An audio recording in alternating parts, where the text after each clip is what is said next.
অর্জুন অহনার দিকে এক দৃষ্টিতে তাকিয়ে থাকলে ঠিক তখনই অহনা অর্জুনকে বলে, কি হলো, আপনি এভাবে আমার দিকে কি দেখতেছেন? ঠিক সে মুহূর্তে অর্জুন বলে, কি হবে, এমনিতেই দেখতেছি। ঠিক তখনই অহনা বলে, এভাবে আমার দিকে তাকিয়ে আছেন, আমাকে প্রথমবার দেখতেছেন কি? তখনই অর্জুন বলে, না না অহনা, তুমি কি জানো আজ আমার অফিস থেকে আসতে কেন লেট হয়েছে? কেননা আমার একটা মিটিং ছিল, আর সেই মিটিংটা একটা রেস্টুরেন্টে হয়েছে, আর সেই রেস্টুরেন্টে আমি তোমাকে দেখেছি। অর্জুনের এ কথা শুনে অহনা তো একদম আশ্চর্য হয়ে যায় এবং সে একদম ঘাবড়ে যায়। হ্যালো ভিউয়ার্স, কেমন আছেন সবাই? আশা করি সকলে ভালো আছেন। সো ভিউয়ার্স, নিয়ে এলাম বড়লোক ঘরের ছোট বউ ধারাবাহিক নাটকের ৭৭তম এপিসোডের সুন্দর একটি এক্সপ্লেনেশন। তাই ভিডিওটির মূল টপিকে ফিরে যাওয়ার আগে আপনারা যারা এখনও আমার ইউটিউব চ্যানেলটা সাবস্ক্রাইব করেন নাই, অবশ্যই আমাকে নিজের ভাই মনে করে চ্যানেলটা সাবস্ক্রাইব করে দিবেন। সো ভিউয়ার্স, বড়লোক ঘরের ছোট বউ ধারাবাহিক নাটকের ৭৭তম এপিসোডে আপনারা দেখতে পারবেন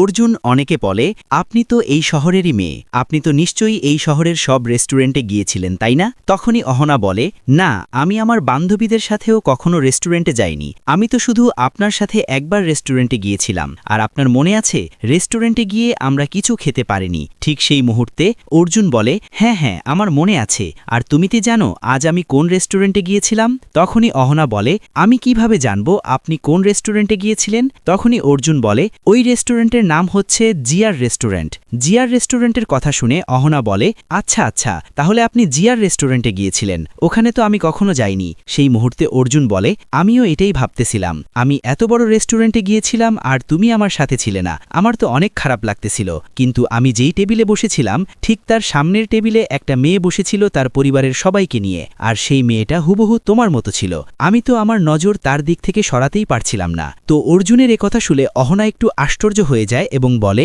অর্জুন, আপনি কি ওখানে মিটিং করতে গিয়েছিলেন না মেয়ে মানুষ দেখতে গিয়েছিলেন? তখনই অর্জুন বলে, অহনা, তুমি আমার সাথে একদম উল্টাপাল্টা কথা বলবে না, আমি জানি তুমি ছদ্মবেশ ধরে জিয়ার রেস্টুরেন্টে গিয়েছিলে, আর তুমি মাকেও রেস্টুরেন্টে নিয়ে গিয়েছিলে। অর্জুনের একথা শুনে অহনা তো একদম আশ্চর্য হয়ে যায়। আরেকটা পর্যায়ে গিয়ে অহনা অর্জুনকে বলে, হ্যাঁ, আমি মাকে নিয়ে রেস্টুরেন্টে গিয়েছিলাম, তাছাড়া আমাদের সাথে তো এই বাড়ির ছেলে টুকুন দাদাও গিয়েছিল, আর আপনি তো কখনোই আমাদেরকে রেস্টুরেন্টে নিয়ে যাবেন না, তাছাড়া মা নিজের রেস্টুরেন্টে যেতে চেয়েছিল, এজন্যই আমি নিয়ে গিয়েছি। এই বিষয়টা নিয়ে আপনি এভাবে রেগে যাচ্ছেন কেন? তখনই অর্জুন বলে, এর মানে তোমার ভুলটা তুমি বুঝতে পারছো না, তোমার মনে হচ্ছে তুমি যা করেছো একদম ঠিক করেছো। আর অহনা, এই বিষয়টা যদি চাচিমা এবং পিসিমা জানতে পারে তাহলে এই বাড়িতে অনেক বড় একটা ঝামেলা হবে, তুমি কি তা বুঝতে পারছো? তখনই অহনা বলে, যদি পিসিমা এবং চাচিমার রেস্টুরেন্টে যেতে মন চায় তারা যাক না, তাদেরকে কি মা এবং আমরা বারণ করেছি? আর আজ মার মন চেয়েছিল এজন্যই মা রেস্টুরেন্টে গিয়েছে, আর তার সাথে আমরাও গিয়েছিলাম, তাছাড়া আপনারা তো কখনো কোথাও মাকে ঘুরতে নিয়ে যাননি। অহনার এ কথা শুনে অর্জুন একদম আশ্চর্য হয়ে যায়। এরপরে দৃশ্যে আপনারা দেখতে পারবেন পল্টু রায়বাড়িতে আসা মেহমানদের সামনে অহনাকে অপমান করলে তখনই অর্জুনের মা দুর্গাদেবী বল্টুকে বলে, এই পল্টু, তুই বাড়ির মেহমানের সামনে ছোট বৌমার সাথে কিভাবে কথা বলছিস? তুই এখন একদম চুপ থাক, বাড়ির বৌমাকে সম্মান করতে শেখ। সেই মুহূর্তে অহনা পল্টুকে বলে, আমি যদি গ্রাম্য হয়ে থাকি তাহলে আপনিও সবসময় আমার সাথে গ্রাম্যদের মতো ব্যবহার করেন। অহনার এ কথা শুনে পল্টু একদম রেগে গিয়ে অহনাকে বলে, কি বললে তুমি? তুমি আমাকে গ্রাম্য বললে?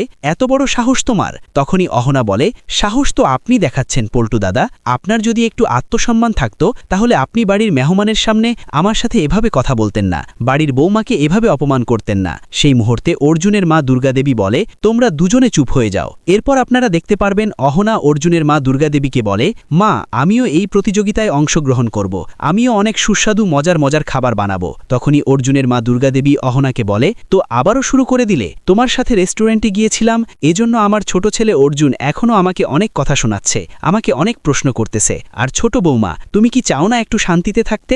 আমি আর এই বাড়িতে কোনো অশান্তি দেখতে চাই না। তখনই রায়বাড়ির বড় বৌমা অর্জুনের মা দুর্গাদেবীকে বলে, মা, খাবার প্রতিযোগিতায় তো অংশগ্রহণ করাই যায়, কেননা খাবার তো আমরা বাড়িতেই বানাবো। সেই সাথে অহনা সহ রায়বাড়ির ৩ বৌমা মিলে অর্জুনের মা দুর্গাদেবীকে রাজি করায়, আর দুর্গাদেবী রাজি হয়ে অহনা সহ রায়বাড়ির ৩ বৌমা অনেক খুশি হয়ে অর্জুনের মা দুর্গাদেবীকে জড়িয়ে ধরে। এরপরে আপনারা দেখতে পারবেন খাবার প্রতিযোগিতার অনুষ্ঠানে অংশগ্রহণ করার জন্য তো অর্জুনের মা দুর্গাদেবী অহনা সহ রায়বাড়ির ৩ বৌমা রান্নাঘরে খাবার বানাচ্ছিল। ঠিক তখনই ওখানে পল্টুর মা ঠাকুরজি চলে আসলে ঠাকুরজিকে দেখে তো অর্জুনের মা দুর্গাদেবী অহনা সহ রায়বাড়ির ৩ বৌমা একদম অবাক হয়ে যায়। সো ভিউয়ার্স, এই ছিল বড়লোক ঘরের ছোট বউ ধারাবাহিক নাটকের ৭৭তম এপিসোডের সুন্দর একটি এক্সপ্লেনেশন। তো আপনাদের কাছে এই ভিডিওটি কেমন লাগলো অবশ্যই কমেন্ট কমেন্ট করে জানাবেন এবং সেই সাথে পরবর্তী ভিডিও সলিউশনটি সবার আগে দেখার জন্য অবশ্যই গাইজ আমার ইউটিউব চ্যানেলটা সাবস্ক্রাইব করে আমার সাথে থাকবেন। সকলে ভালো থাকবেন, সুস্থ থাকবেন।